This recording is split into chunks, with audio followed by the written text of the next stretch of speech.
It gives me great pleasure to introduce Dr. Anna Weiser, who's going to open this showcase event for us. And just as a brief introduction, Anna is one of our own PhD students. She did her PhD in the School of Social Policy, Social Work and Social Justice. And in a way, the work that Anna has done arising from her PhD shows, if you like, the policy impact that the work that we do in the College of Social Sciences and Law can have. And Anna at the moment is the Head of Research and Evaluation in the Department of Children, Equality, Disability, Integration and Youth. So I had to read that one out, so I managed to get everything included. And a great department in terms of supporting policy in relation to children. And of course, Anna's role is very much around managing the Growing Up in Ireland study and also making sure that the policy across departments, because I know that department works across other departments, is evidence-based. And prior to that, Anna had a senior role as a parliamentary researcher for the Oireachtas. So I think she's very well placed to, if you like, set the tone for the showcase that we're going to have today. Good afternoon, everyone. Delighted to be here. Policymakers always come along and say that they're in listening mode, right? That's not a cop-out. That genuinely is the most exciting thing about being here today. And I think, you know, as we're moving from that point, I guess, around the pandemic to thinking about the longer term impacts, and some of the longer term impacts may be positive and some of the changes we need to hold on to, but obviously a lot of them in terms of the social dimension are not that positive. And so a lot of questions now are emerging in terms of the policy development that my department is doing is about how we interrupt some of those longer term questions. And there's quite a big difference, I suppose, in how we use research and evidence in the moment of the crisis versus how we try to use it over the longer term and moving from one point in that cycle to another. Now, that said, we seem to be lurching from crisis to crisis in our department over the last little while. It doesn't mean that these things can be neatly disaggregated. I think they do continue on. But I think coming back to kind of the theme of today around the social dimensions, in that kind of very fast-paced environment over the last few years, nonetheless, the kind of research people in this room were doing, and I worked with some of you, not all of you, was really important in terms of understanding, well, what's it like right now? You know, what do we know about how children are experiencing being out of school or the lockdowns? And so that was really useful and immediately relevant in terms of the kinds of policy decisions that were getting made, even if it didn't always look like that from the outside. And so there's that kind of litmus test of what is it right now? And as I said, when you've got this very fast pace of decision making, that's very difficult, and I wouldn't underestimate it, but nonetheless was a big part of the response, certainly in my own department. But I think the second kind of key function is the longer term one, and I'm really interested to hear the discussion today about, well, what is the impact of that going to be over time? What are we worried about? What can we interrupt? What can we do about it? You know, I'm thinking particularly in terms of children and young people and their outcomes, but it's relevant across the board. And then the third piece of it is the backwards looking piece, because unfortunately I think there are probably lessons we need to learn from the last couple of years that we'll use in the future. It's not going to be the last time that we face something like this, probably. And so what should we have done differently? And what do we need to learn from sometimes very, very rapid decisions that were made, and maybe in hindsight, other decisions might have been better. So there's lots and lots of issues relevant to where I work. There were lots of things throughout the pandemic, whether that was management of particular settings like childcare or direct provision, the impact on children and young people of closures, interruptions to social activities, all kinds of really difficult challenges like spikes in domestic violence or child protection issues. So there was many, I suppose, different themes and different ways that it interacted in that way. And now the challenge is to understand, okay, well, what is the consequence of those experiences? How are we going to interrupt some of the negative consequences, and how are we going to hold on to some of the lessons and the innovations that happened? And I think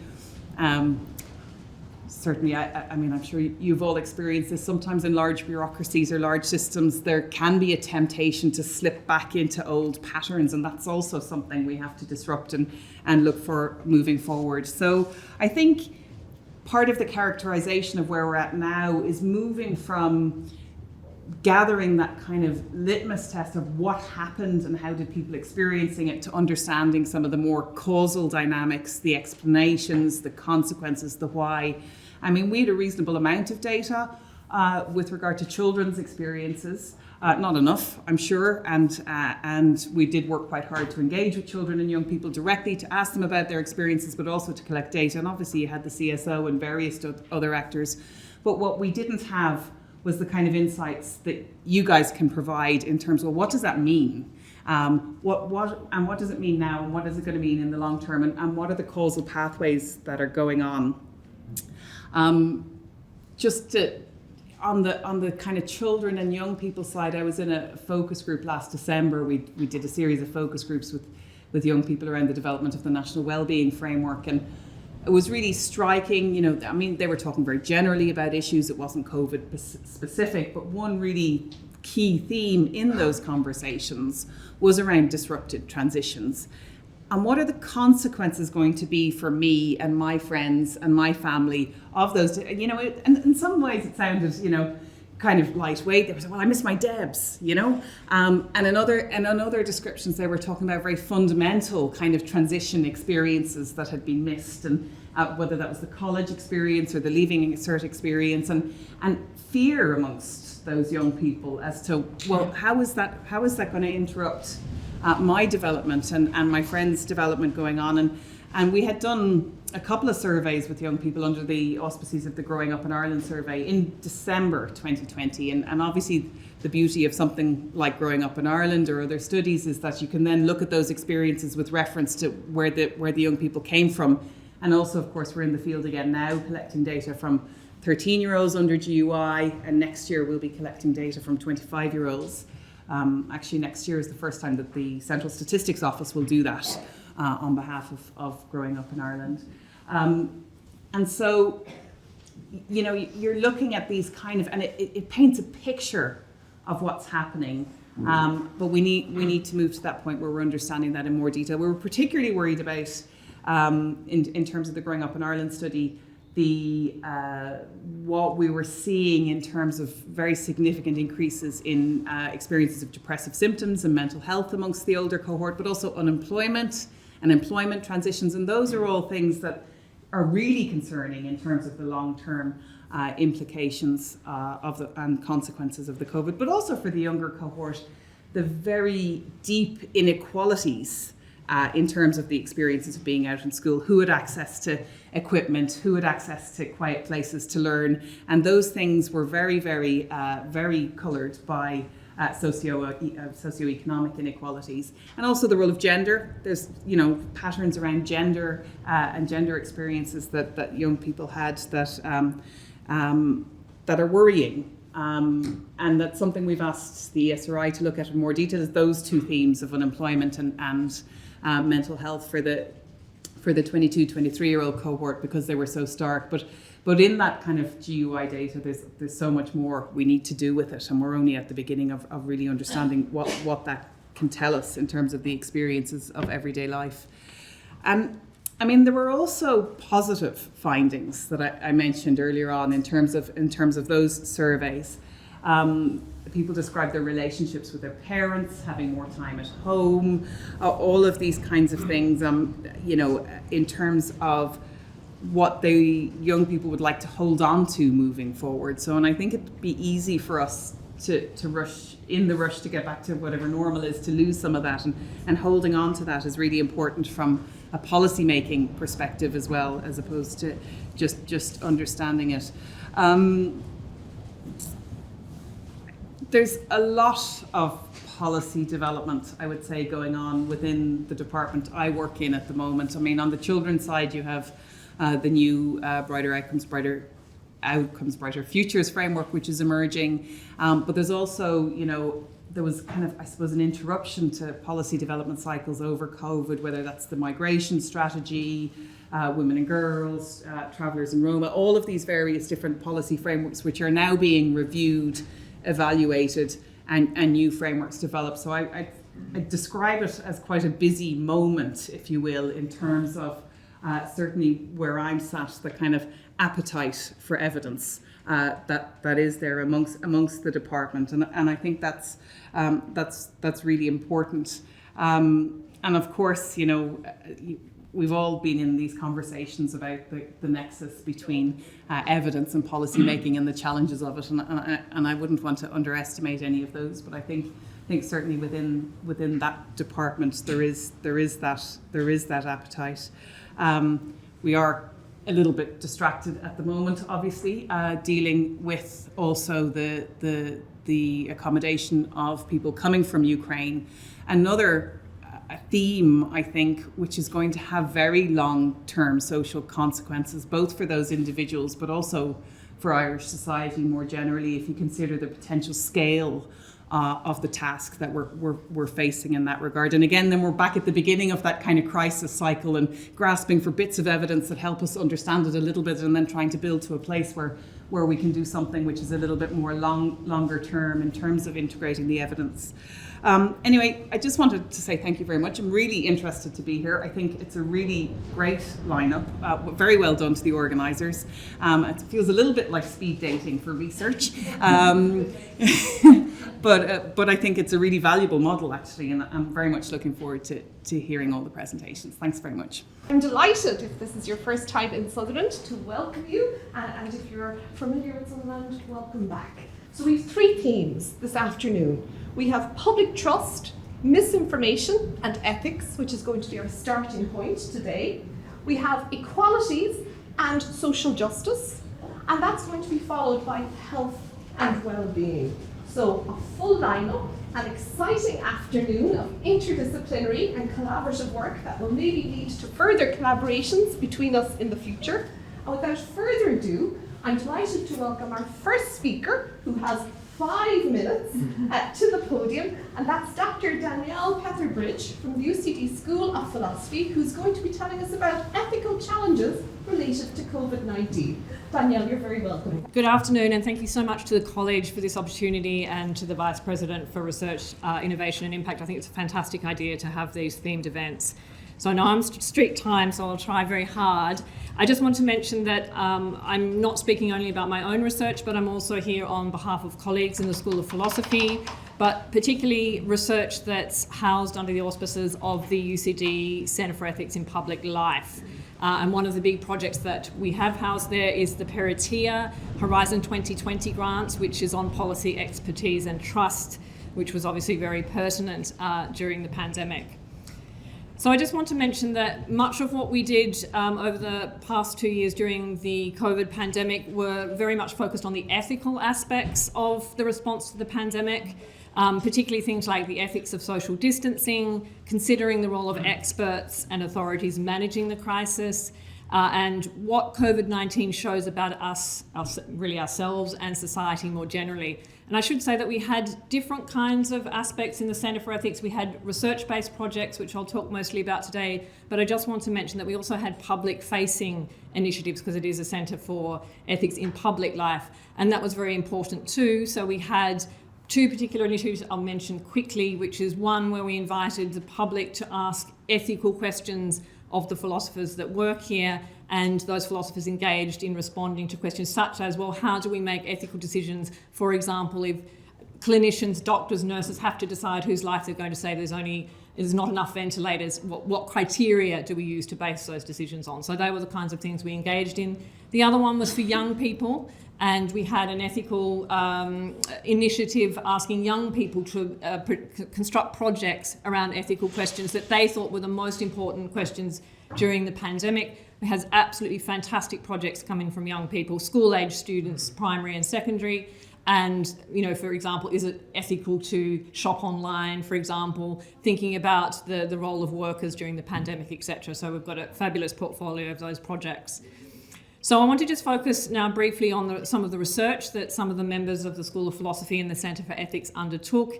One of those, for example, was really a project that was organised by Professor Roland Stout, where we had a number of contributors, again, to public-facing pieces of research on COVID-19. And Roland looked particularly at what he called ethical issues of COVID solidarity. And he was particularly looking at, again, those sort of the ethical basis upon which individuals could think about, well, I'm not going to do any harm going off to the forest if it's outside the 5 kilometre zone. So what's ethically incorrect about that? And going through, well, what are the ethical basis of individual decision making in that respect? But he also looked at this notion of community spirit and loyalty. And are the ethical motivations for doing what you're told in the crisis more than about community building, and he's arguing they should be, rather than shaming? And that is one thing that I think a lot of us in the philosophy looked at, was the unfortunate shaming that went on during the pandemic, instead of authorities and enforcement agencies looking to community build and thinking about it in terms of solidarity.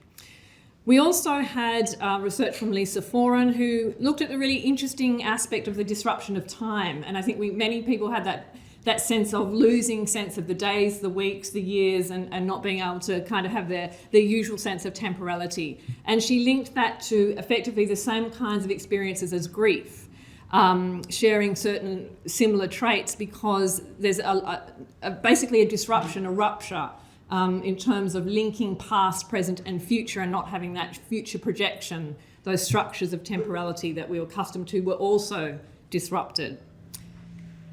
In my own research, I specifically looked at the mass amendment of bodily habit and the very important aspects, particularly for children as well, of the forms of embodied engagement that had to be changed and how difficult that was and why that was difficult. And I looked at both individual amendment to bodily habit, but also cultural and social, because they were different in different regions of the world. And finally, I just want to mention the very big Peritia project, the Policy Expertise and Trust project, which includes not only people from UCD, including those in the Geary Institute, but also the UCD School of Education, but also partners across the world. And we've had quite a number of important initiatives to do with this project. It's run by Professor Maria Bagramian in the School of Philosophy. We had 2 online experiments where we were looking for fact-checking tips, particularly to do with scientific disinformation, and also effectively testing for expert endorsement on whether this increases the effectiveness of debunking messages of COVID-19 vaccine, particularly in terms of vaccine hesitancy. I'll just very quickly mention the other 3. One is that we held a series of public lectures. They're available online. The other was numerous articles and op-eds and webinars. And the last one I just want to mention very quickly is we still have a cross-national survey going about public trust in expertise, which is being used to inform policy making on COVID-19. And that's across several countries. We've got one more survey to do in Armenia, and that will be incredibly interesting in terms of testing public trust in expertise and what needs to be accounted for in that regard. Thank you very much. So let's turn to our second paper, or research, if I said it correctly. That's Dr. Stefan Muller from the UCD School of Politics and International Relations. And Stefan's going to be enlightening us on China's global image management during the pandemic. There's food for thought. Thanks, Stefan. Thank you very much for joining today. I very briefly present work with my colleagues Alex Dukalskis and Sam Bragis.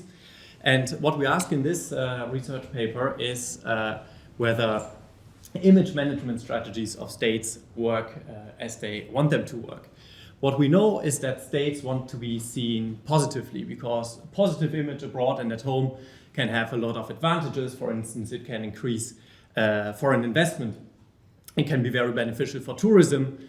It can help at international negotiations, and it can also increase legitimacy of a state at home. And from prior research, we know that states, both authoritarian and democratic states, try to get a positive image abroad and improve their image through various ways. I think we can all think of examples. So this is well studied.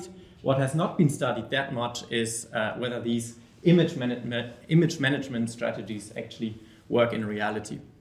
And what we focus on in this paper is the case of COVID-19 and the so-called mass diplomacy efforts by China, especially in the first half of 2020. I think we all remember that. China was criticized a lot for the way they handled the pandemic, and they were not transparent enough, and they wanted to counteract that negative image by providing medical consultations to other states, by providing face masks, for instance. That's why it's called mass diplomacy, or by providing medical equipment. So that's the research question we want to test in this paper. And how we do that is basically in 5 steps. So first of all, we assembled a new text corpus of online newspaper articles that mention both China and COVID-19. And what we do is we extract all mentions of China and the context of around 30 words before and after, and check whether the pandemic or COVID or Corona, words like that, are mentioned in that context. And these extracts of those newspaper articles then form our unit of analysis.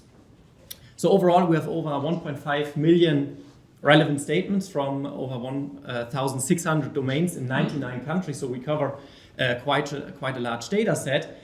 And then we apply and extensively validate, which takes a lot of time, especially the validation, a so-called semi-supervised text scaling method, which gives a score to each of these texts ranging from very negative, which means that China is basically portrayed as the culprit, to very positive values, which means that China is portrayed as a savior and as just a supporter.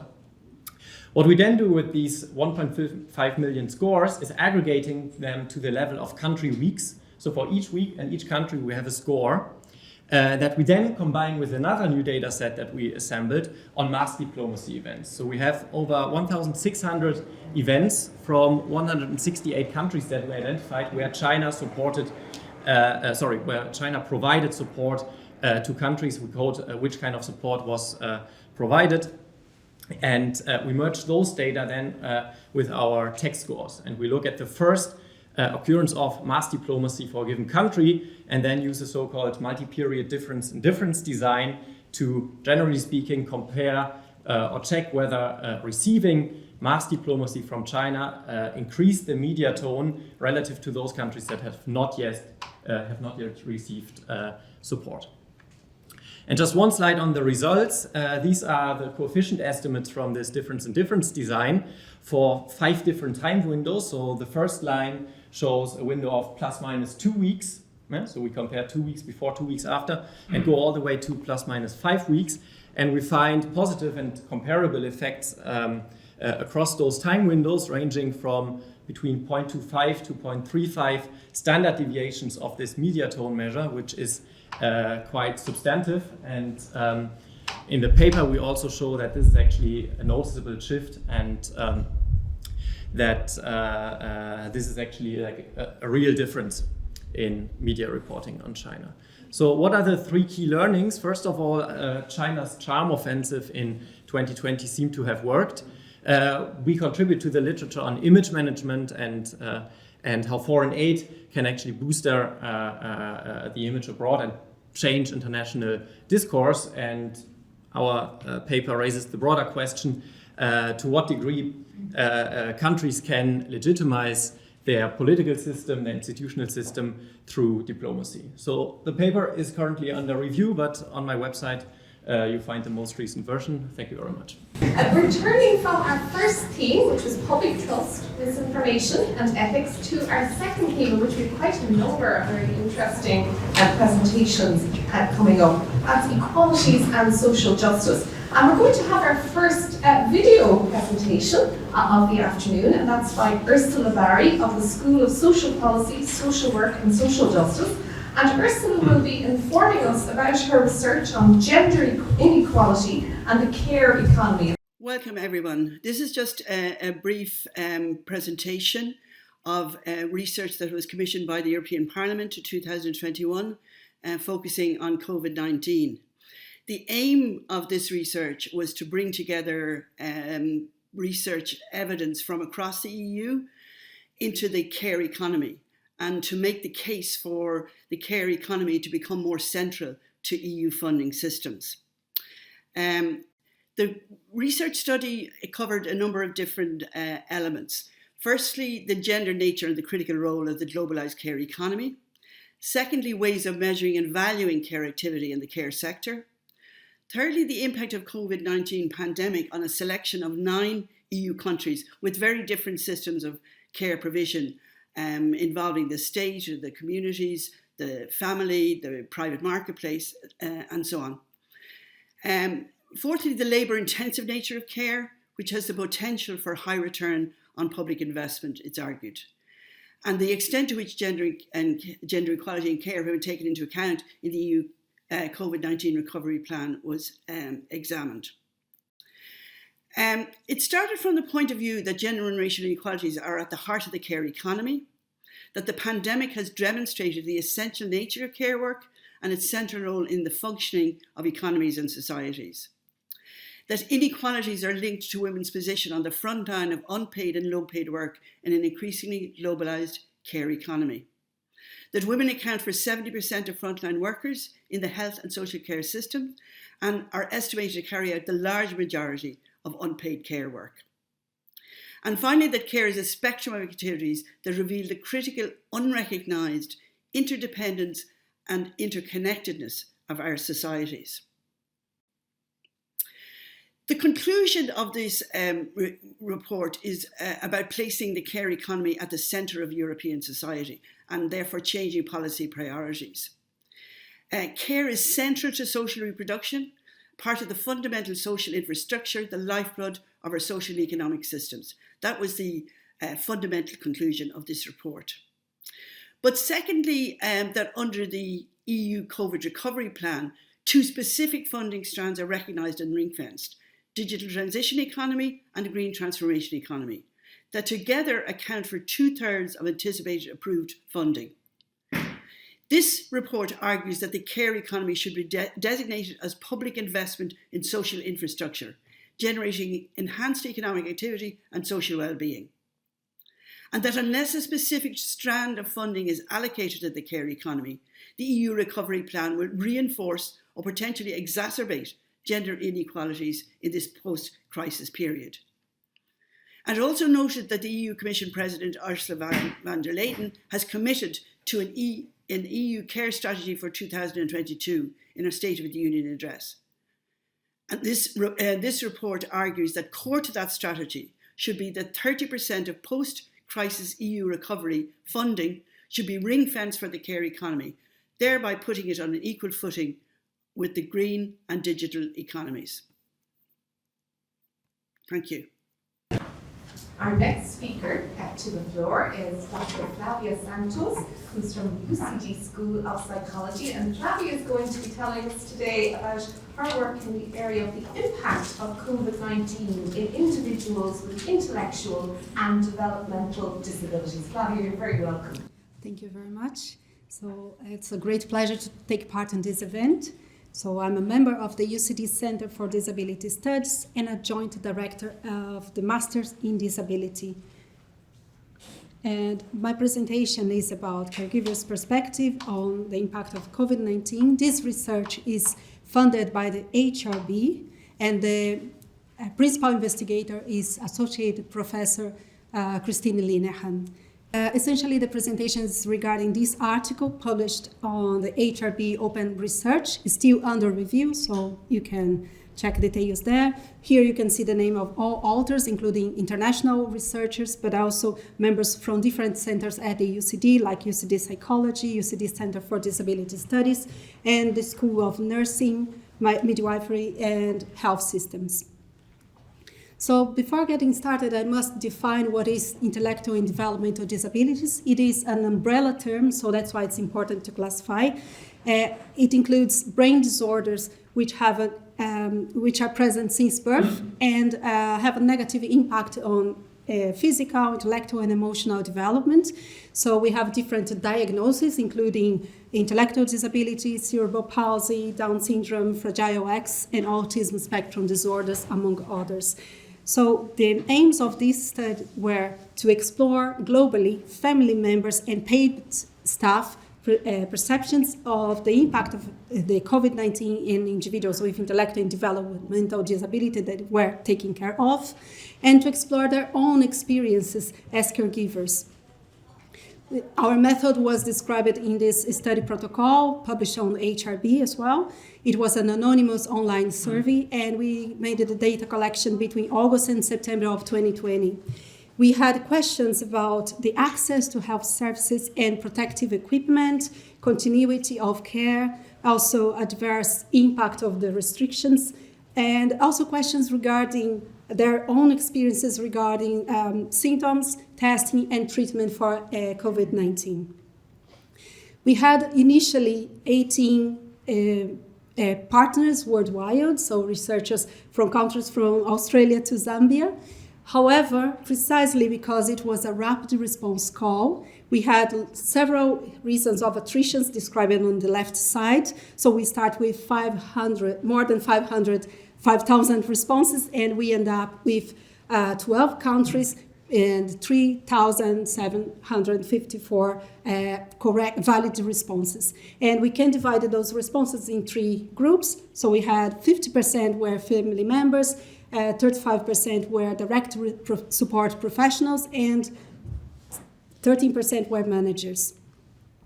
In terms of results, for persons with intellectual and developmental disability, we observed that caregivers described them as having more depression and anxiety, stereotyped behaviors, aggression towards others, and weight gain.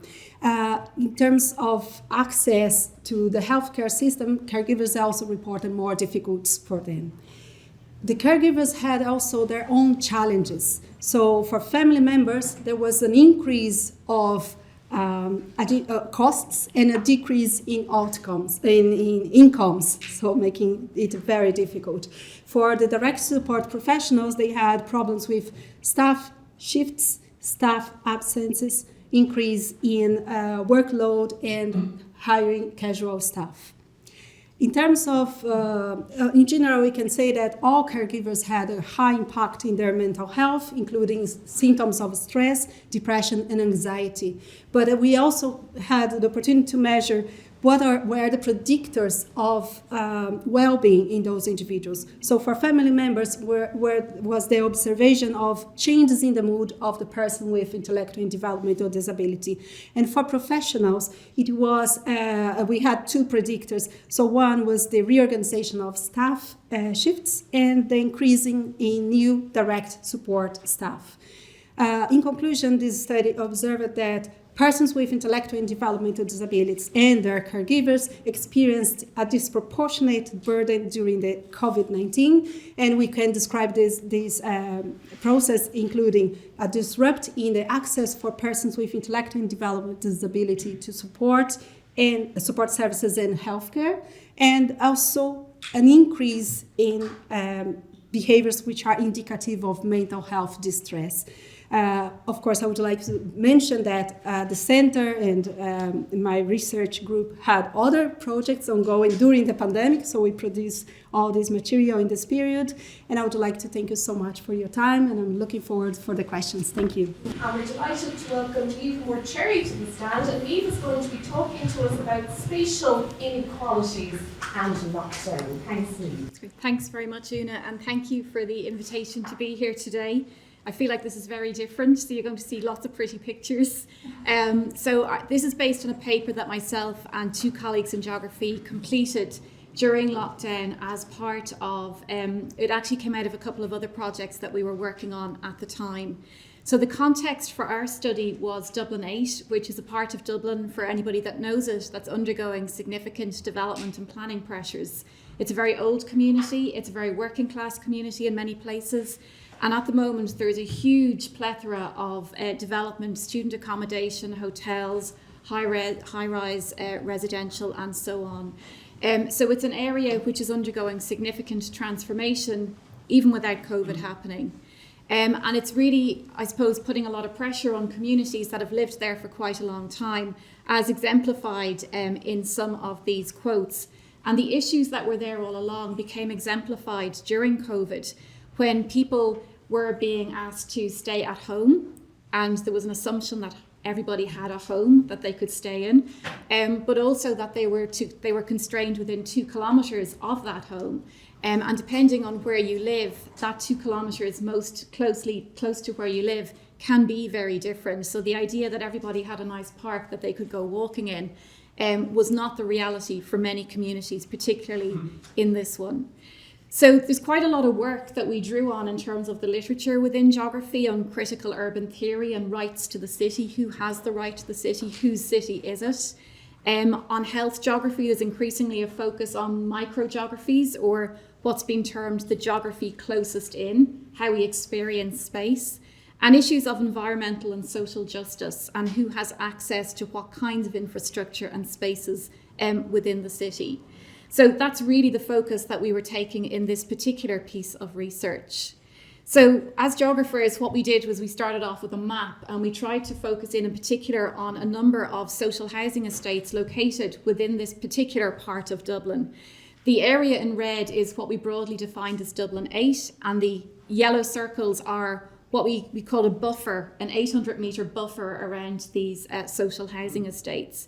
And what we wanted to do is we wanted to find out the experience of COVID, the experience of lockdown for these communities that are marginalised and vulnerable along a whole set of other indicators as well. So we drew on this idea of Rich 40 years ago, who said that really to understand space and people's experience, we have to begin not with a continent or a country or a house, but with the geography closest in the body, so how people actually experience things for themselves. So we did a series of interviews within the community with social service providers within the area and with residents within the area as well. And the kinds of things that came out in terms of their experiences of living with lockdown point to these issues of social and spatial and environmental justice that are so important. So many of the people living at Dolphin House, which was one of the communities we looked at, they're living in private or in social housing blocks with no access to private green space, with no access to a balcony.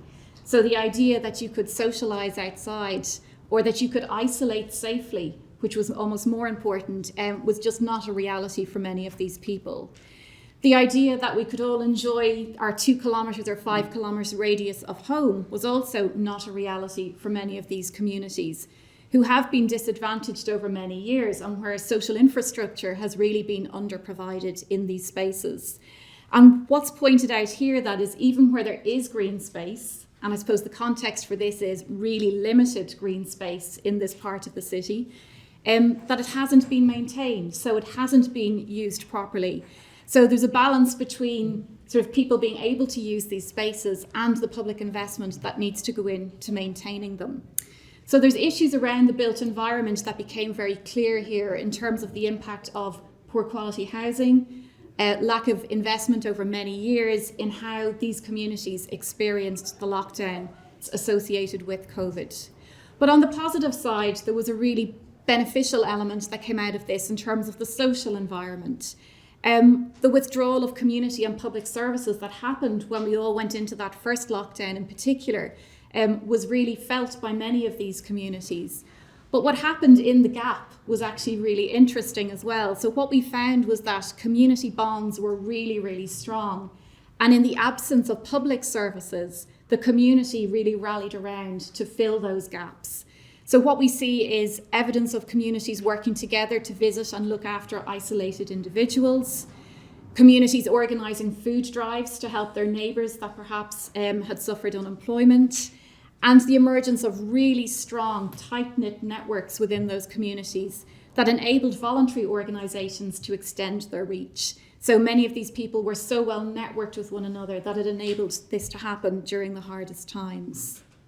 So what we tried to do from this, to draw out from this, is what are the lessons for post-pandemic planning? How should we be rethinking how we plan and develop our cities to mitigate those circumstances?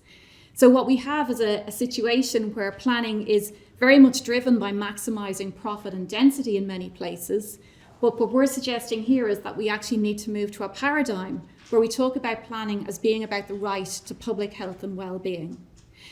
Planning tends to be insensitive to community bonds, and what we're suggesting is that planning after the pandemic, or as we emerge from the pandemic, needs to centre the lived experience much more fully within how we begin to support communities.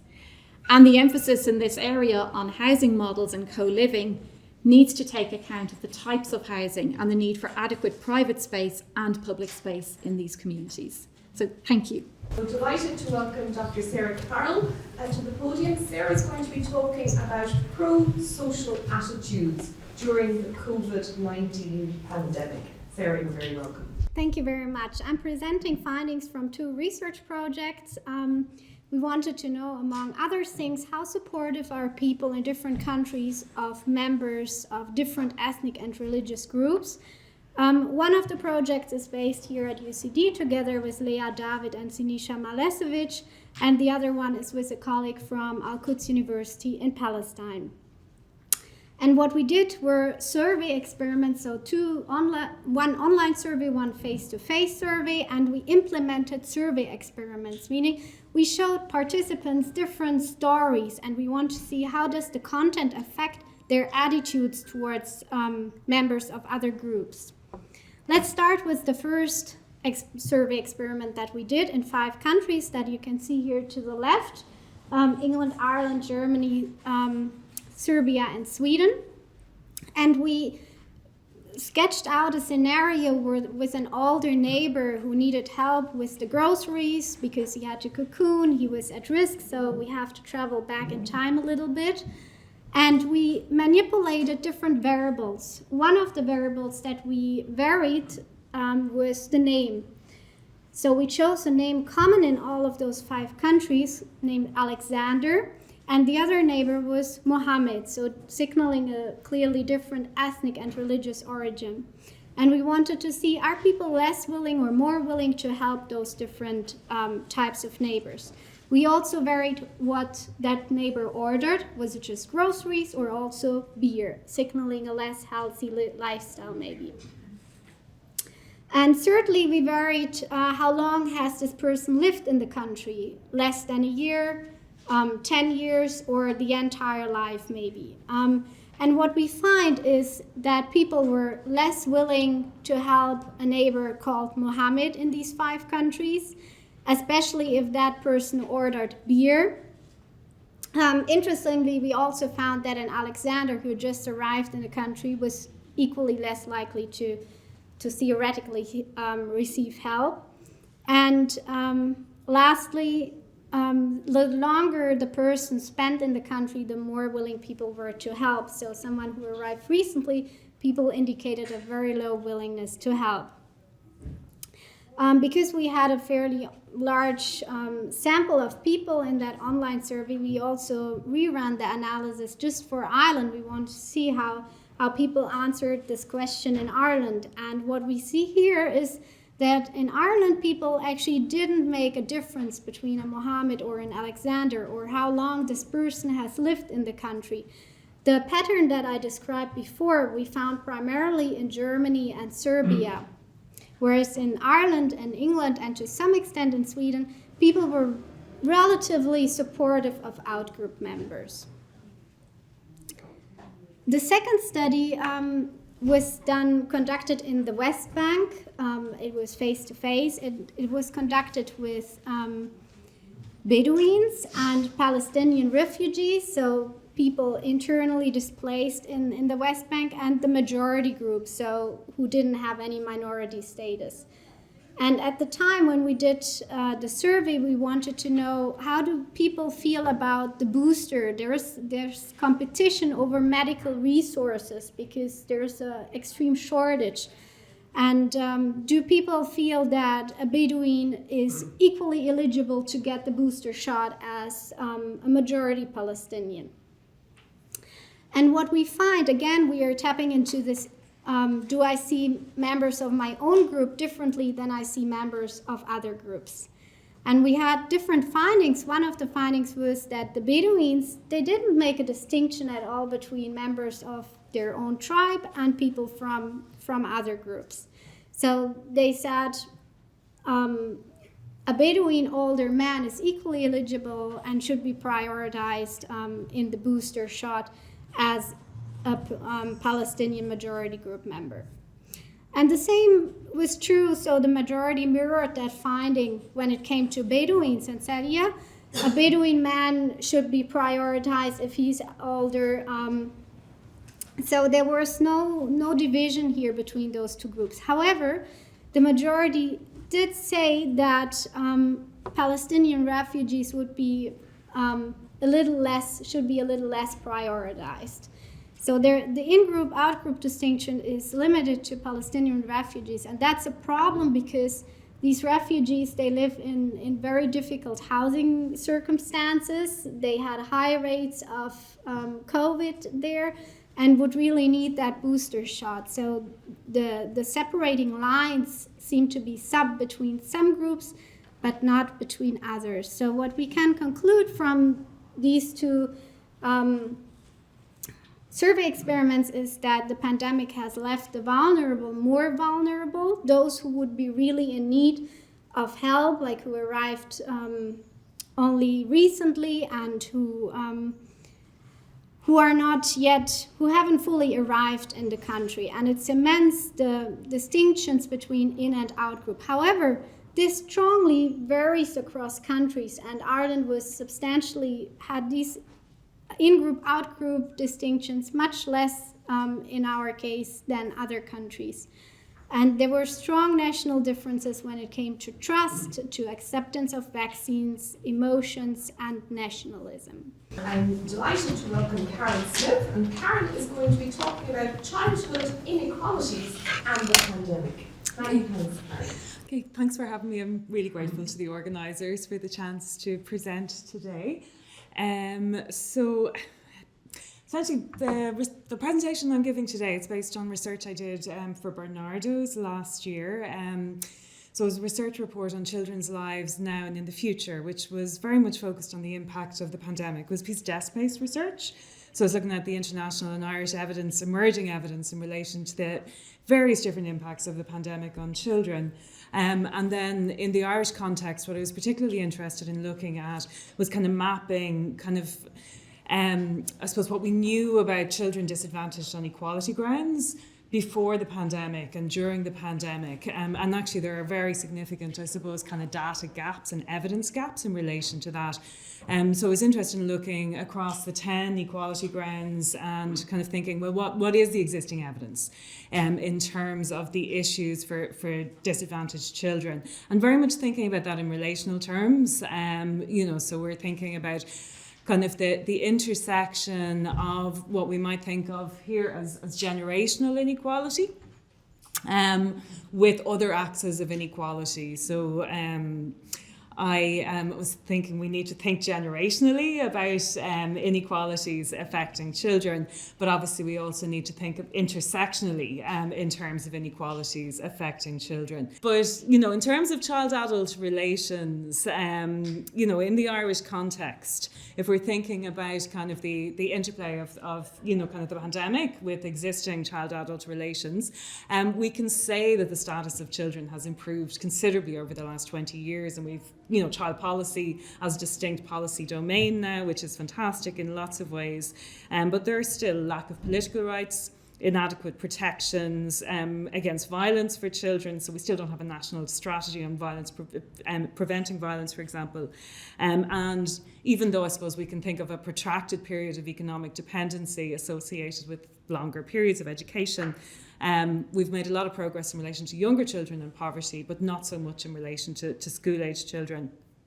In terms of the other kind of aspect of generation, we can think in terms of Mannheim and Elias and the idea of generational location. So on the one hand, we have child-adult relations. On the other, we have generational relations within a generation, and how generational location and exposure to similar events impacts in the literature in terms of generational consciousness, but we can also think of that obviously in terms of the impact on life chances. So in particular, I suppose for the current generation of children today, the climate crisis, how that interacts with the pandemic, how that interacts with the still kind of lingering impacts of global financial crisis and the intensification of inequality since the early 1970s, and particularly, I suppose, during the pandemic, the intensification of the fourth industrial revolution and the impacts that is having on the current and future life chances of the current generation of children. So, in terms of thinking about the impact of the pandemic in intersectional terms. I'll just take one example, and that's in relation to child welfare and protection. So we know that children as a group face distinct risks of violence and maltreatment, and the evidence internationally and from Ireland suggests that intensified in particular ways during the pandemic. And international evidence kind of points to the impact of socioeconomic factors, in particular the impact of financial strain and job losses associated with the increases in domestic violence. Obviously, kind of decisions were made in many countries, including Ireland, which impacted access to services. But, the limited pre-existing data in the Irish context points to obviously significant overrepresentation of certain disadvantaged groups in child protection proceedings, and in a way that's suggestive of complex, or what's referred to in the literature as complex inequalities. And arguably there has been insufficient attention in Irish child policy to date on this issue of complex inequalities. So if we're thinking about it in relation to child welfare and protection, with the intersection of lone parent family status, with social class, with disability and racialised inequality, just to give some examples.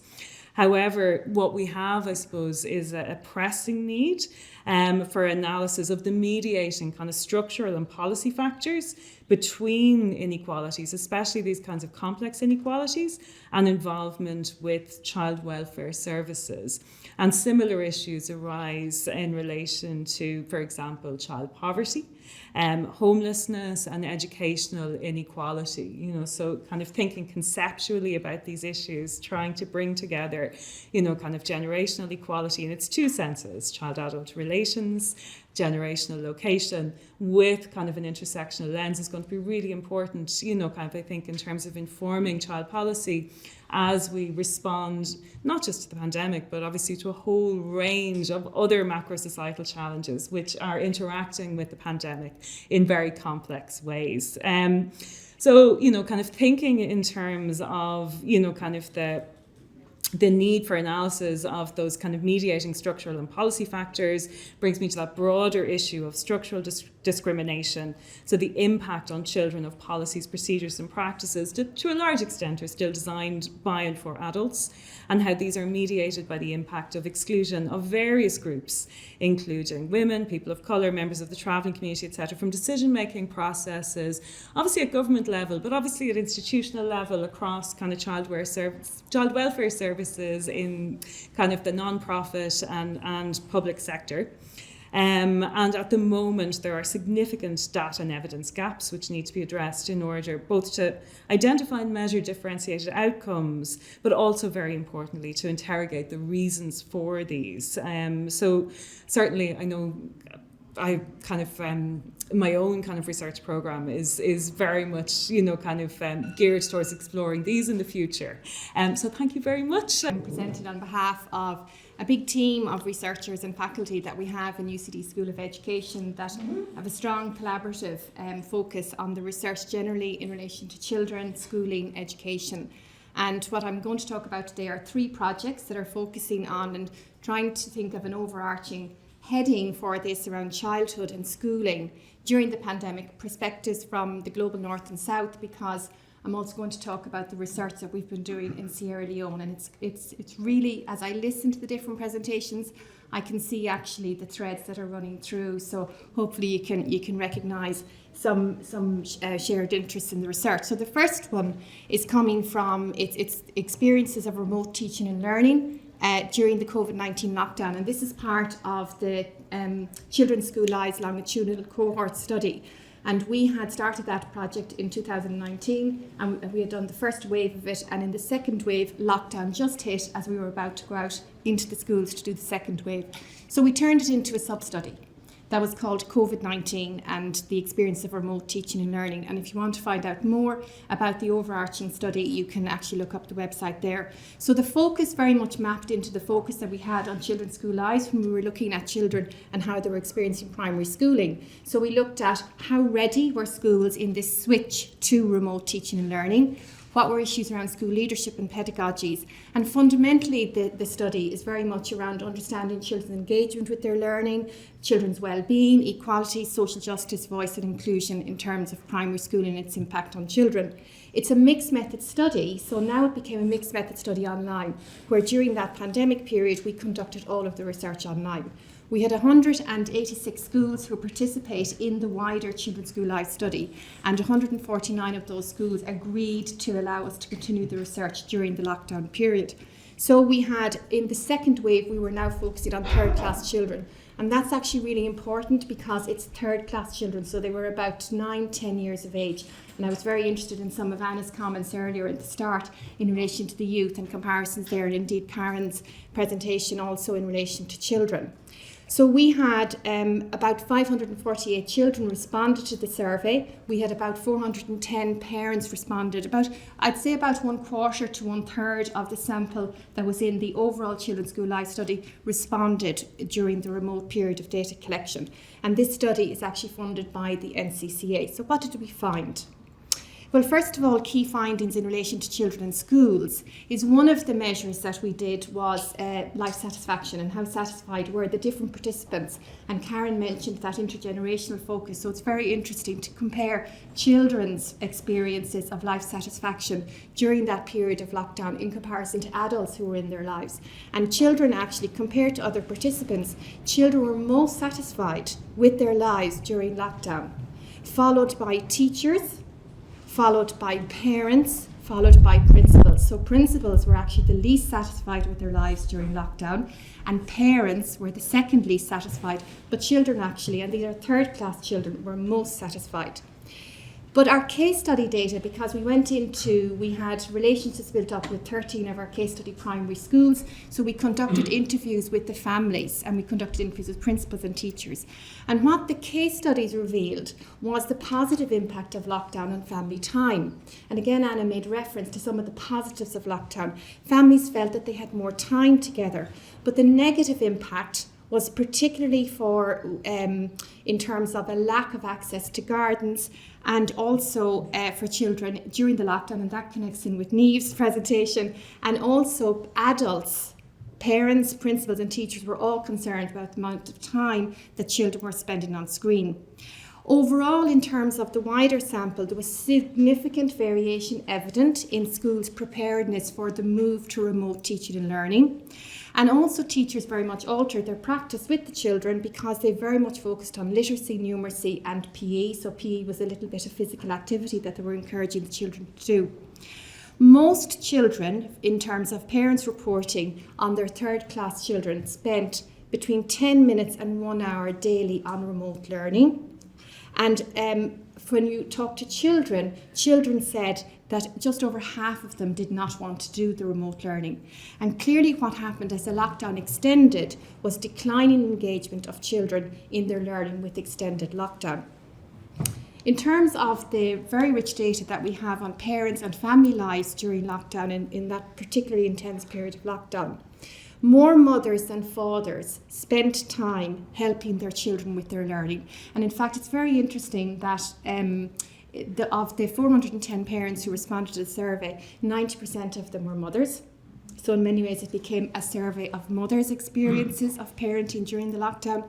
And the most common barriers for parental engagement with their children's learning was a lack of inadequate digital technology in the home, but particularly it was the time bind of managing work with a lack of childcare. And actually there was a high proportion of the parents who responded to that survey were actually working the same, if not longer, hours than they had done pre-lockdown. There were key challenges, and this very much emerged within our case study analysis, key challenges especially but not exclusively for families who were in DESH schools. And that was particularly around families who were in acute poverty, families who were in direct provision, and immigrant families without family networks. And again, that kind of connects into some of the presentations we've heard today, and particular concerns around children with additional language and learning needs. And because of that particular concern around children with additional language and learning needs, and the amount of data that we have collected on this from the CSL study, some of colleagues in the school sought some further funding from the National Council of Special Education to be able to analyse some of that data in depth. And so what they now have is a study, a sub-study if you like, that's on the impact of COVID-19 on children with special educational needs. And this again is drawing on the mixed method design of Children's School Lives, but it's extending that because Children's School Lives focuses on the primary school context. So with in terms of special education needs, the ICOSEN project is actually looking at children who are also in second level schools and children who are in special schools. And at the moment, part of phase 1 is the analysis of the data that was collected in Children's School Lives in relation to children with special education needs, and extending that to a specific survey of our primary school principals in Children's School Lives this year, extending it to principals who are in second level schools, and also drawing on the wider study material that we have from parents and children themselves. And we've also extended the case study schools in that, and that's funded by the National Council for Special Education, and that's actually ongoing for this year. And the third study is looking at inequalities in children's experiences in rural Sierra Leone. And this is a study that was commissioned by Concern Worldwide, and it's called the Safe Learning Study. And it's a longitudinal study over 3 years of children in primary schools in rural Sierra Leone in looking at an intervention that is improving issues around literacy and gender equality and gender-based violence. And in fact, Elena, who's one of our postdocs working on that project, is here. And Elena and myself were actually both out in Sierra Leone collecting some of the data for the qualitative field work when lockdown happened. So we had to fly back very quickly to Ireland. So again, we had, COVID-19 has happened here. What are the experiences that are going on in the 100 primary schools that we have in 100 villages in rural Sierra Leone? So interviews were conducted, phone interviews were conducted with 77 out of the 100 head teachers or principals of those 100 primary schools in rural Sierra Leone. And then in phase 2, once Sierra Leone had opened up and people were allowed back and moving around between communities, we conducted the second phase of the project, which was actually conducting the interviews with our case study schools and doing the surveys with, when that project started, we had about 3,000 children involved in it. By the time the project has now come to all the data collection, we have 1,500 who've remained there. And like the Children's School Life study, that study is also focusing on issues to do with children's engagement, their well-being, learning outcomes, including gender effects. And we have a similar match design between the Children's School Life study in terms of mixed methods and the Safe Learning study to be able to capture different kinds, similar measures and similar experiences across 2 very, very different contexts. And again, that's funded by Concern Worldwide. And there's a longitudinal component in it, as we have with the Children's School Life study, where we have data that was collected with children pre the pandemic, with children and their families. And it's mixed method data, it's quantitative and it's qualitative. Pre the pandemic, during the pandemic, and post the pandemic. Okay, and there are very, very few data sets, I think, that would have that kind of level of rich mixed methods data. So what were the key findings? And that's a photograph actually of one of the research contexts that we had. The pandemic within Sierra Leone had a negative impact on children's well-being, and it led to increased poverty and insecurity. And as I'm kind of reading through this, I'm connecting it also to the way maybe we talk about these issues in the global north. So it led to increased poverty and food insecurity. A big issue in the global south is actually child work and children being very much part of the family livelihood strategies in their communities. So during school closure, children were engaged in increased work at home and on the farm, and girls were disproportionately affected and exposed to protection risks because they weren't in school. School closures have had a negative impact on learning outcomes. That's what we're finding now as we're analysing the data that has come through in the final wave. And few children were engaged in learning with their family. And there was a key issue around having somebody else in the community or the family who was able to read, for example, and able to help children with their learning. Most children, this Sierra Leone context, they would have been very used to pandemic in terms of Ebola, so they had radio learning programs, but certainly the children in our study tended not to engage with that, and the NGOs were actually very important in terms of their level of connectedness with schools and communities to keep children engaged in their learning. So the overall impact then, if we were to consider this from a societal perspective, Certainly the pandemic has raised concerns, and policy raises concerns about the variation in experiences of teaching and learning during a national global health crisis. It raises concerns about realising the rights of all children to a balanced and rich experience of education, be it at home or at school. Very importantly, a little bit of a bugbear of mine is it foregrounds the centrality of schooling and education as a frontline service in children's lives. And the level of essential necessity for that in children's lives is mediated by the structural conditions related to poverty and marginalisation. And that came out so strongly in our case study research here. And there was a lot of talk about community.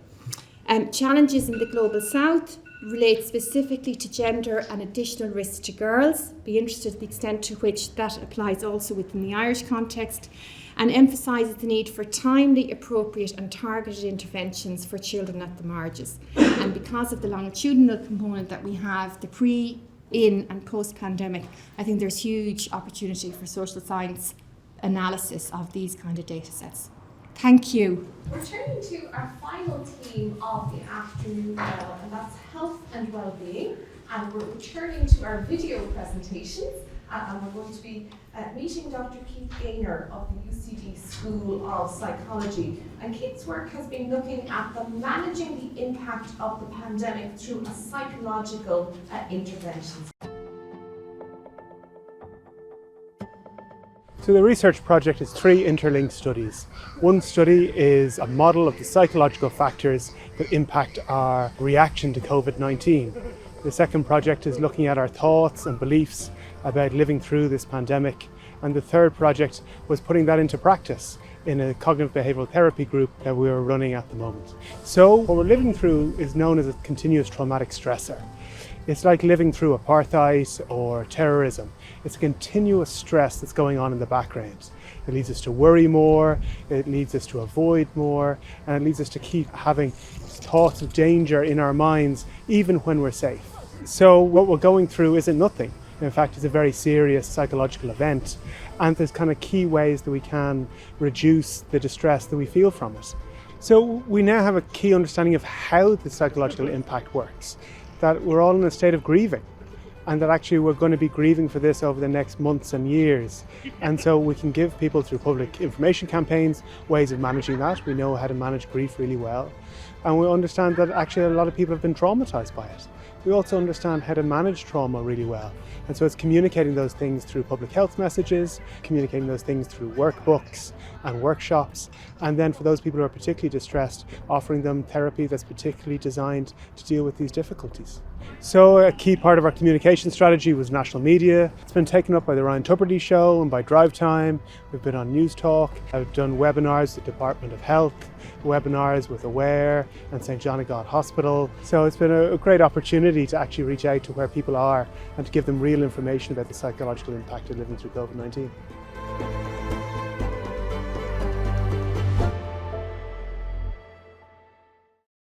We're turning now to Professor Alan Carr, and Alan is going to be talking to us about well-being during the pandemic. You're very welcome, Alan. Thank you. Thank you very much. And I'm from the same school as Keith, but working in a slightly different group. And our group set out to investigate the impact of the pandemic on well-being in individuals, couples and families. And we also wanted to look at risk and protective factors. Our team includes a number of colleagues who are listed here. So there's Tom Burke, Louise McHugh, Laura Taylor, and we've got a large group of postgraduates and research assistants working with us. We're also collaborating with colleagues from 27 other countries. And that team is led by Ashley Randall from Arizona State University. Our research is funded by the HSE Clinical Psychology Sponsorship Fund, and it's also being sponsored by a HRB research grant. And our outputs, we've had a number of outputs which are here on the slide. So we have a book, Positive Psychology in You, which contains evidence-based practical strategies for managing well-being. We've taken the contents of that book and used it to inform the development of a smartphone app, we're calling the smartphone app the PAUSE program, Psychology New Self-Enhancement program. So there's the book and there's the smartphone app Currently, we're running a randomized controlled trial to evaluate the effectiveness of the smartphone app in enhancing well-being in people during the pandemic. And in addition to those outputs, we also have a series of peer-reviewed articles in a variety of journals, including Clinical Medicine, Clinical Practice, the Journal of Social and Personal Relationships, and the Irish Journal of Psychological Medicine. So we're publishing nationally and internationally. Just move over to this one. Okay. So the key questions that we asked were, what's the impact of the pandemic on personal well-being? What risk factors contribute to particularly low levels of well-being? And what protective factors prevent these low levels of well-being from occurring? Methods very similar to many of our colleagues here today. We're using online surveys, and we're using well-validated multi-item psychological scales to measure constructs like depression, anxiety, stress, coping, and so forth. In terms of the timing of our assessments, some of our very early surveys at the beginning of the pandemic, back in spring 2020, we asked people in those surveys to reflect on what their levels of well-being were just prior to the onset of the pandemic, and then what they were like during those first months of lockdown. So that was, in some of our studies, that's the way we managed the timing of the measurement. In our study of parents and children, we've taken our measurements in the spring, the summer, and the autumn of 2020, the first year of the pandemic. And our samples range in size, in our national samples, from 159 to 847. And in our international collaborative work, we have a sample of over 14,000 participants from 27 countries. Here are just four very straightforward or important results from our national survey of 800 cases. So first thing we found was that levels of depression, anxiety, and stress increased from before the onset of the pandemic to the first few weeks of lockdown. Second thing we found was that the biggest increase was in levels of depression. That was the aspect of well-being that was most strongly affected. So we had an increase from 30% of people qualifying for mild, moderate, or severe depression up to 46%. We also asked people to look at a checklist of things that they may have found stressful during the pandemic and to tick off the things that they found particularly stressful. And in addition, we gave them a list of things and we asked, which of these sorts of things that we would normally take for granted do you find that you're particularly grateful for now during the pandemic? And what we found was that 70% of people, this was the most common stress was not being able to meet with family and friends. And the two greatest sources of gratitude were, first of all, people felt very grateful for their own and their family's health. And the second thing was their friendships with their family members and with their friends. 80% of people identified that these were things for which they were particularly grateful. So we move on now to risk and protective factors. We identified 3 key protective factors that prevented, there's a minute left, 3 key protective factors and 4 risk factors. The protective factors were psychological flexibility, relationship quality, and positive dyadic coping. And I'll just define psychological flexibility. This refers to the capacity to pursue goals that you're really committed to or that really, really matter to you, even though you may not be feeling quite so well inside, you may be having negative emotions. So that's what psychological flexibility means. Moving on to the risk factors, people were more likely to have low levels of well-being if they had an underlying physical condition, if they were caring for a child with a particular behaviour problem, if they had aging parents, or if they had experienced adverse childhood experiences early in childhood. So, and I'm referring here to things like maltreatment or exposure to domestic violence. So I'm going to finish now in under the 5 minutes, and there's a summary of the key findings that I've just mentioned. Thank you very much. We turn now to the School of Education once more, and I'm delighted to welcome Dr. Emma Farrell. Emma is going to be talking about obesity and well-being during the pandemic. Thanks, Emma. Thank you. So from the very early stages of the pandemic, obesity was identified as a risk factor for increased hospitalisation and mortality due to COVID-19. At a time when we knew so little, when there was so much fear, this was one thing that we were pretty clear about. And it led to people with obesity being identified as at risk and advised to cocoon with other medically vulnerable members of society. It also led to a very pointed and often very unkind focus on people with obesity in the public and in the media. And as part of the Sophia study of obesity, we wanted to understand the experiences of people living through the COVID-19 pandemic with obesity. Led in the School of Education by Dr. Deirdre McGillicuddy and Joe Naglowski from the Obesity Action Coalition, we used two methodologies, first one being in-depth interviews, conversational interviews, and the second was a photo voice methodology with 15 adults living with obesity. And we're delighted to share some of our findings here with you today. The first of the two main findings related to changes in lifestyle initiated by the pandemic stay-at-home orders had a varied impact on the health and well-being of people living with obesity. Time emerged as a big variable, as I'm sure it did for many people who are presenting research here today. More time to cook, more time to exercise, more time at home, more time with loved ones, more time just to pursue hobbies and to think and reflect. Time not to spend 2 hours in a car commuting to work every day, all had a really positive impact on the health and well-being of our participants. But equally, time in the sense of isolation, loneliness, time at home in living circumstances that maybe weren't so positive, but equally very practical things like not too many healthy food takeaway options had a more negative effect on the health and well-being of our participants. And I know this pattern could probably be traced across the entire population. I'm sure many of us can hear ourselves in this pattern as well. But what this finding highlights for people living with obesity is just the psychosocial nature of this disease. And we sometimes forget it. So this is a very unique and powerful social experiment in that regard. And the second finding that we found was that people living with obesity reported feeling stigmatized and othered by their at-risk categorization. And I'm going to share some quotes with you here today just to illustrate what we mean by this. And the first comes from Frida, who said, at the beginning of COVID, when people were talking about obesity, and it just sounded as if it was all obese people that were blocking the beds in the hospital, and basically they should be eradicated, It was just horrible. I was afraid to nearly go out at all at that time. And Ada spoke about, particularly in the media, that the focus on people with obesity, when she said, the conversation was, these are all overweight people, and because of that, they're high risk. There was even a comedy show on RTE, and the comedian was on Grafton Street saying, oh, fatty, don't come near me because you're high risk. It's not nice when you're portrayed in that way in the media.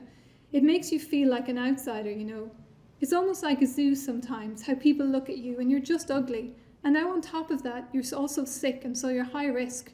No, it doesn't make you feel good at all. And the last quote I'm going to share with you was from Angela, who spoke at length, and I'm only taking a little piece of it here. And she compared the experience of living with obesity to the way that society viewed people who weren't accepting a vaccination. She said, it's not a nice place to be on either side of the fence in society. You're being punished for not being vaccinated, but in many ways you're being punished for being overweight as well, isolated from participation in society in subtle ways. And what these quotes really highlight is how public health messaging and public discourse relating to obesity resulted in some people feeling segregated and punished by society. And this is particularly important, especially when it comes to public health messaging, in light of the already stigmatized nature of this disease. Our paper on these findings is currently under review with the Lancet Clinical Medicine, and we hope that we can share the full manuscript with you in the not too distant future. Well, thank you. Turning to the UCD School of Economics, and I'm delighted to welcome Diane Pelly to the podium. Diane is going to be discussing the well-being of full-time workers and the transition to home working, something we all experienced over the course of the pandemic. So you're very welcome this afternoon, Diane. Thank you, Una. I'm delighted to be here today flying the flag for economics and representing a paper which is co-work with Orla Doyle, Liam Delaney and Michael Daly, and the paper will be published this month in Frontiers in Psychology. So the motivation for the paper.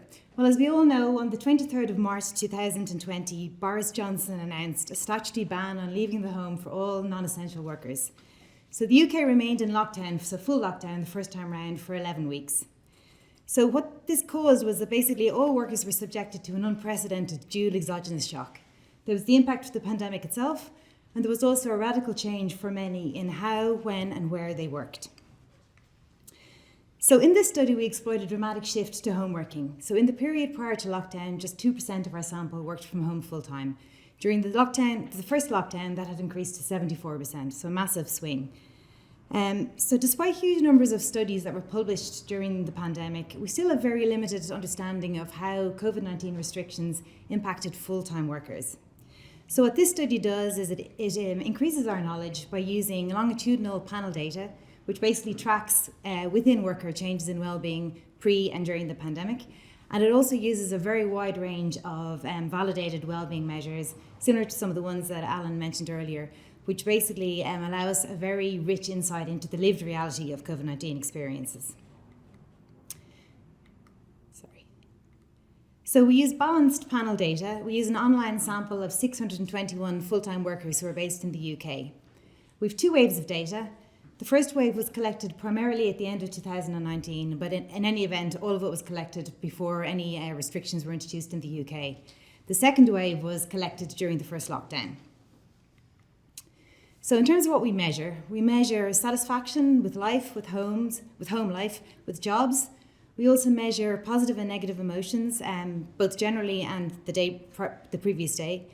We also measure psychological well-being, so burnout, mental health, stress, and the extent to which workers' psychological needs for relatedness, competence, and autonomy are being met in the workplace.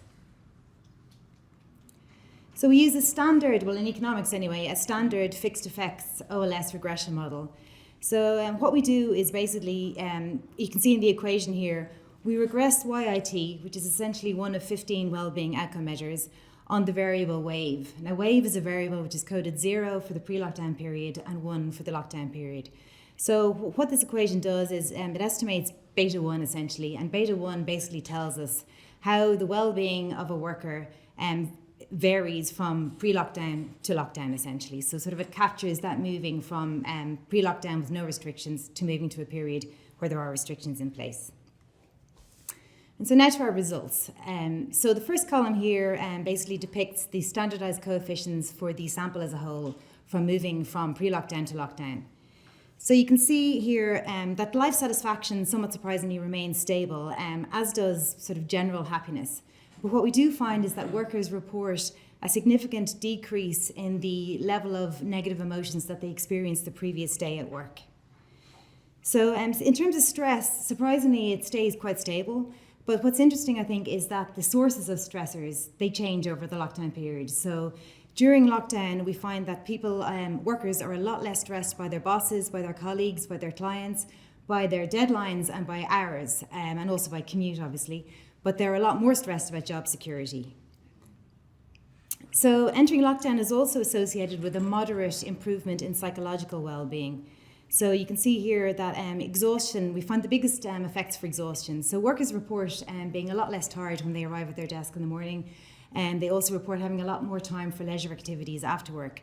So I think this is probably due to the elimination of the commute, but it also could be due to perhaps reduced job demands for some jobs in question. Workers are also more engaged in their jobs, and when you look at these sort of the individual scale items, you can see that they feel that they're doing their jobs less mechanically. So what we speculate is that maybe due to sort of a novelty effect of switching to a new way of working during the first lockdown. It may be that if you were to carry out and do the same measure in the second and third lockdowns, that basically you would have found that effect might have dissipated. Interestingly, and probably counterintuitively for me anyway, workers feel a stronger emotional bond to their organisations during lockdown, and they also feel stronger emotional connections with their colleagues. They feel more cared for and more supported. And again, thinking about this, I think this is probably down to the fact that it could be absence makes the heart grow fonder. It could be that the people find the workplace actually quite a stressful place to be in, and that a bit of distance is no bad thing. It could also be down to a sort of a general we're all in this together spirit, which was very evident in the UK during the first lockdown. People also feel more autonomous at work. And again, when we look at the individual items, that's because they feel they have a greater input into their jobs. Oops. Just in terms of impacts on sort of subgroups, we can see surprisingly women seem to cope better than men during lockdown. and no effects for parents of young children, which I was very surprised by, and home workers report fewer negative emotions the previous day than non-home workers. So in conclusion, we find significant changes in 9 of our 15 baseline measures.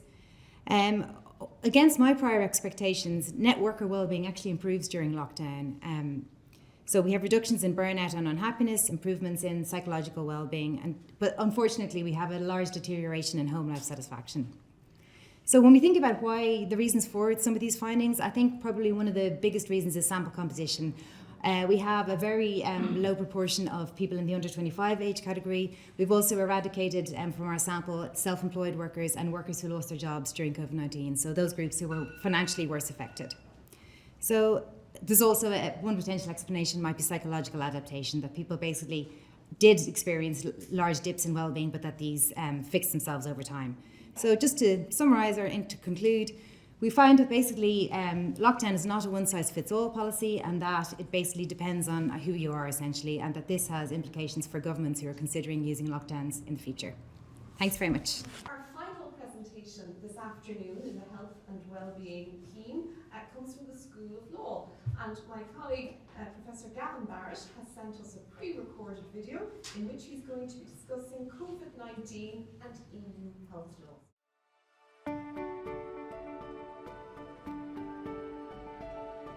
My research focused on the whole area of European Union health law and COVID and the impact that the pandemic has had on the field of European Union health law. So I examined the operation of European health law prior to the pandemic. It had somewhat limited legal bases. These were expanded over time. And then I looked at the existing areas of cooperation in health law in areas like free movement of goods and persons and so on and so forth. So the European Union has been doing a fair amount in the area of health law coming up to the pandemic, but this was radically increased at the time of the pandemic. And I looked at some of the initiatives that were undertaken at the time of the pandemic. So, for example, measures that facilitated reopening generally, such as the creation of the European COVID pass that we're all familiar with, sectoral reopening measures, largely guidance to various industries like the tourism industry, for example, and other measures such as those dealing with therapeutics and those dealing with cooperation in the pandemic area, and the most visible example of which was vaccine procurement, which took on a very prominent role. And then I examined the impact of these initiatives on the field of health law generally, and I came to a number of conclusions. One of the conclusions is that we're now seeing the development of a very definite independent area of a European health union. So as opposed to an area of health law which existed up until now, which is largely an adjunct of single market law. So it's now becoming, if you like, an independent area of European Union law on its own right. In addition to that, then, we're seeing the crystallization, if you like, of measures in the European health field. They're becoming more permanent, for example, and strengthening, so that, for example, decisions, one form of European Union law, are now being crystallized into regulations. Ad hoc agreements are being rendered more permanent, and so on and so forth. We're also seeing a very active period of institution building at European level as well. So we're seeing the development from earlier institutions of a new European Health Agency, for example. We're seeing a committee for the European Medicines Agency being set up and developed. We're seeing a Health and Security Committee being upgraded with the addition of Deputy National Health Ministers.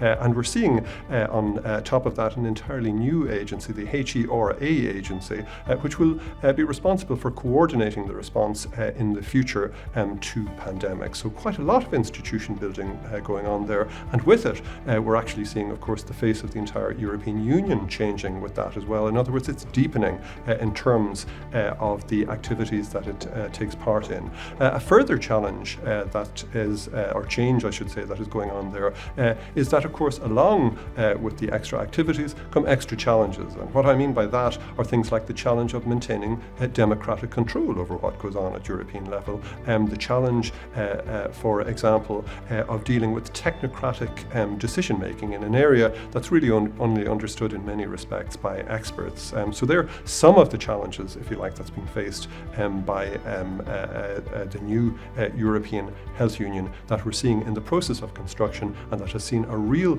fillip, a real boost, and I think probably a decisive move onwards as a result of the COVID-19 crisis.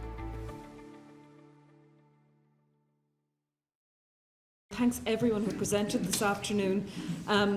My colleagues and I at the Geary Institute were really delighted to be involved in this initiative with the College of Social Sciences and Law, and one of the things that inspired us to organise the event is that we felt that social science issues had been sidelined in the discussions during the pandemic for very obvious reasons. Issues around the medical side of the pandemic came to the forefront, but we knew that there was a lot of very important research underway within the college on the social science impacts of the pandemic, and we were really interested in hearing about it and getting a discussion going among colleagues involved in that area. So today has really shown just the quality and breadth of research which is underway in the area. So thanks to everyone who presented, and thanks to colleagues in social sciences and law for organising, and thanks to Anna for her opening comments.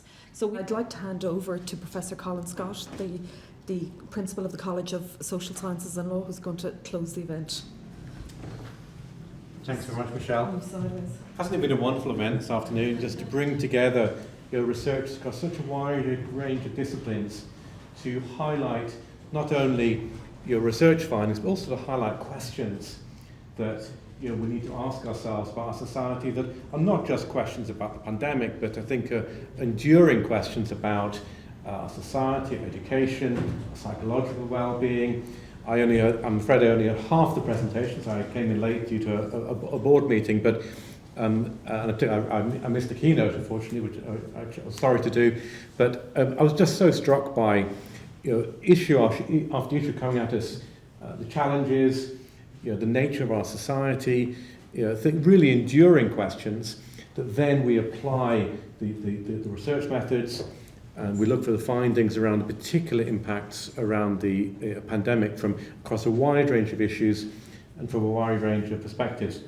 So I've been really enjoyed the discussions, and I note that in our college and the Geary Institute for Public Policy, this is such an important thing to do, to get together, to compare across disciplines, to welcome people from different parts of society to come and join in the discussions as an aspect of our engagement, with society, highlighting what we're doing, bringing some of the findings to a wider audience. These are very important things as well. We just got, our college and the Geary Institute, we're really major centres for social science research in Ireland. We look at with scepticism because as social scientists on rankings, but we did see today the outcomes of QS subject rankings that all 11 of our schools in our college, and this reflects work in the Geary Institute as well, are ranked in the top 200 globally, and we have 2 schools in the top 50 in the world and 5 in total in the top 100 in their fields.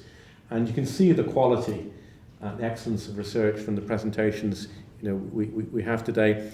And it's really important that we're not in the ivory tower with the research, that the research is going out to society, learning from society in the way that research is designed, what are the important questions to ask, and we saw a lot of that today, but also that we then bring the findings to society and engage with society around the findings to make sure that there's impact for the research. And I think all those things have been exemplified today, so I congratulate Dimple, Michelle, Lisa and Emma and all those who've been involved in organising today's event, presenting. It's really wonderful, so thank you very much.